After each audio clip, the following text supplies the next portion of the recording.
Oke teman-teman sekalian, kali ini berdasarkan permintaan seorang teman minta dibikinkan video tentang OBF atau on balance volumes. Ini adalah indikator kumulatif yang mengukur tekanan beli dan tekanan jual dengan menambahkan volume transaksi harian. Jika harga ditutup naik dan volumenya naik, maka volumenya akan ditambahkan. Kalau harganya turun dan volumenya juga turun, maka nilai volumenya akan dikurangkan. Nah, itu adalah indikator kumulatif. Saat harga ditutup lebih tinggi dari penutupan sebelumnya, maka semua volume itu hari itu akan dianggap volume naik. Jadi sebaliknya, kalau harga ditutup lebih rendah dari penutupan sebelumnya, maka semua volume hari itu dianggap volume turun. Indikasi yang bisa kita dapatkan dari on balance volume yaitu di saat harga dan OBV-nya membuat puncak yang lebih tinggi dan lembah yang lebih meninggi, maka tren naik kemungkinan akan berlanjut. Begitu juga sebaliknya, saat harganya dan OBF itu membuat puncak yang lebih rendah dan harga rendah yang lebih rendah, atau lower high kemudian lower low, maka trennya akan cenderung turun, karena bisa dikatakan bahwa OBF ini adalah untuk mengkonfirmasi sebuah tren ya. Jadi bisa kita lihat di sini harganya turun, OBF-nya juga turun, membentuk harga rendah yang lebih rendah, lower low, lower low, lower low, dan harga tinggi yang lebih turun, yaitu lower high, lower high. Jadi dia berfungsi sebagai konfirmasi tren dari kumulasi volume transaksi. Kemudian selama dalam rentang transaksi, jika OBF-nya naik, akumulasi mungkin terjadi. Jadi akumulasi itu biasanya adalah fase orang mengumpulkan stok ya, mengumpulkan aset, cicil-cicil beli, itu fase akumulasi, itu bisa terjadi. Jadi hati-hati, itu bisa terjadi breakout. Nanti kita akan lihat ke dalam grafiknya. Jadi selama dalam rentang perdagangan transaksi, jika OBF-nya turun, itu distribusi mungkin terjadi. Jadi ini adalah suatu peringatan, mungkin penembusan atau breakout ke bawah itu bisa terjadi. Jadi juga bisa dipakai sebagai indikasi untuk breakout ya. Selain itu juga memberikan indikasi divergensi negatif, di mana saat harga membentuk harga yang lebih tinggi dan lebih tinggi, tetapi indikasi dari OBF itu tidak membuat puncak yang lebih tinggi, sehingga menghasilkan divergensi negatif. Hati-hati, biasanya tunggu breakout. Jadi misalnya kalau kalau ya seperti ini misalnya. Nah, di sini kan terjadi breakout ya.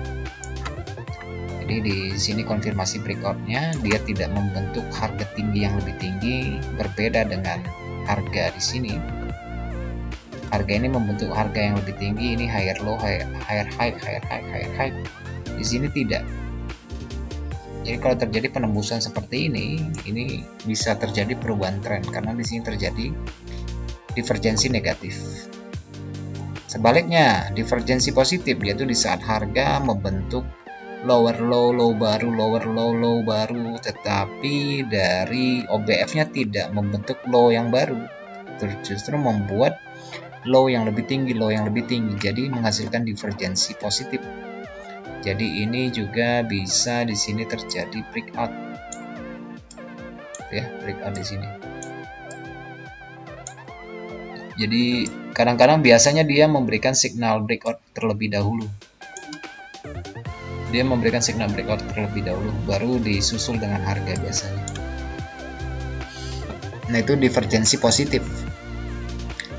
Jadi kalkulasinya OBF itu dihitung dengan menambahkan volume harian ke total kumulatif saat harga aset ditutup menaik dan mengurangi volume di saat aset ditutup menurun.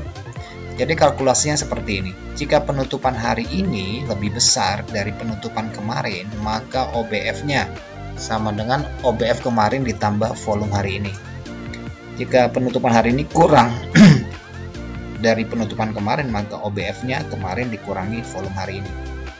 Jika penutupan hari ini sama dengan penutupan kemarin, maka OBF-nya sama dengan OBF kemarin. Oke. Kira-kira seperti itu beberapa hal yang harus kita ketahui dari indikator on balance volumes. Namanya balance volume, volume yang seimbang di sini. Ditambahkan, dikurangi, ditambahkan, dikurangi, ditambahkan, dikurangi. Jadi fungsinya adalah untuk mengkonfirmasi tren, kemudian untuk mendeteksi divergensi positif dan negatif, juga pada sisi breakout-nya itu juga bisa diperhatikan. Nah, sekarang kita lihat ke chart ya. Nah, di sini kita gambarkan di sini terjadi puncak yang menurun. Di sini puncak menurun. Jadi biasnya itu memberikan bias turun ya. Buat bias turun di ini juga sama, bikin puncak yang menurun. Nah, di sini dia breakout. Kalau kita sinkronkan di sini, dia terjadi breakout di sini. OBF-nya ya, berarti volume transaksinya di sini dikurangi. Oke, dikurangi di sini. Nah, di sini terjadi breakout. Oke, dia mengkonfirmasi breakout dulu juga bisa dipakai. Nah, di sini juga kalau diperhatikan di sini dia membentuk divergensi positif. Oke. Nah, di sini turun. Ini adalah divergensi positif di mana dia membentuk harga low, tapi pada OBF-nya tidak membentuk low yang bagaimana. Oke, jadi kita perlu perhatikan di sini kalau terjadi breakout bagaimana dengan kondisi dari OBF-nya, apakah juga mengalami breakout. Jadi dia bisa mengkonfirmasi lebih cepat breakout dan juga telat ya. Tapi biasanya sih sinkron sih, karena dia mengakumulasikan dari penambahan dan pengurangan. Kalau harga naik, volumenya naik ya ditambahkan. Kalau harganya turun, volumenya itu juga dikurangi. Oke. Nah, di sini misalnya kalau kita padukan dengan sisi breakoutnya seperti ini, ya kan kurang lebih sama dia. Tapi biasanya lebih duluan sih dia kasih breakoutnya tuh dia duluan kasih, karena terjadi pelemahan ya. Terjadi pelemahan, dia kan nggak akan stuck. Ketika volumenya naik, harganya turun, ini volumenya dikurangin. Nah, jadi bisa disisipkan juga indikator volume. Jadi lebih afdol. Kita lihat di sini, harganya turun kan, volumenya meningkat. Ini dikurangkan karena harganya turun, dikurangkan. Jadi ini adalah volume akumulasi.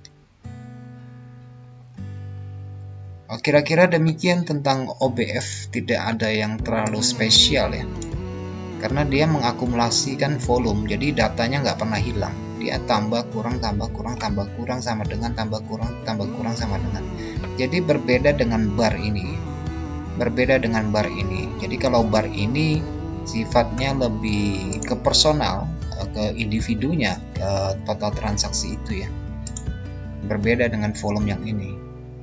Volume yang ini adalah akumulasi, sedangkan di sini adalah lebih kepada candle individunya, singlenya ya, single total transaksinya berapa, itu yang tetapi itu yang dikalkulasi sama ini, ditambah jumlahkan sama OBF, itu yang dikalkulasi sama OBF. Dan di sini personalnya ya. Nah, ini adalah akumulasinya.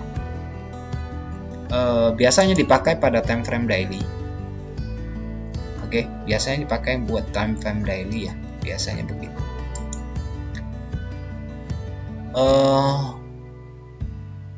Tapi kalau mau pakai untuk harian sih ya boleh-boleh juga ya, tidak ada masalah sih. Selama bisa kita pakai, ya pakai aja. Tapi saya tidak terlalu memfavoritkan indikator ini. Tapi ya bagi teman-teman yang terbiasa bisa memakainya, ya silakan saja ya. Saya lebih cenderung kepada price actionnya. Tapi kalau mau pakai ya silakan. Mungkin video tentang volume itu tersendiri bisa dilihat pada video-video sebelumnya. Mungkin saya ada singgung. Kalau membaca volume ini kan di sini tidak membaca dia merah atau hijau. Membaca volume di sini itu juga sebenarnya kita bisa melihat secara akumulasi, karena volume di sini merah ini hanya kurang sedikit daripada yang tadi, tapi tidak menandakan bahwa volumenya rendah. Jadi volume yang rendah adalah volume rata-rata yang bisa dilihat pada menjelang penutupan dan pembukaan pasar, itu yang biasa. Akan lebih konkret lihat di 4 jam ya, karena di 4 jam lebih rapi volumenya. Sini. Oke, kira-kira demikian tentang OBF. Ya, semoga bermanfaat dan memberikan masukan buat teman-teman yang terbiasa menggunakan OBF maupun dengan volume transaksi. Sampai jumpa pada video berikutnya. Terima kasih sudah menonton.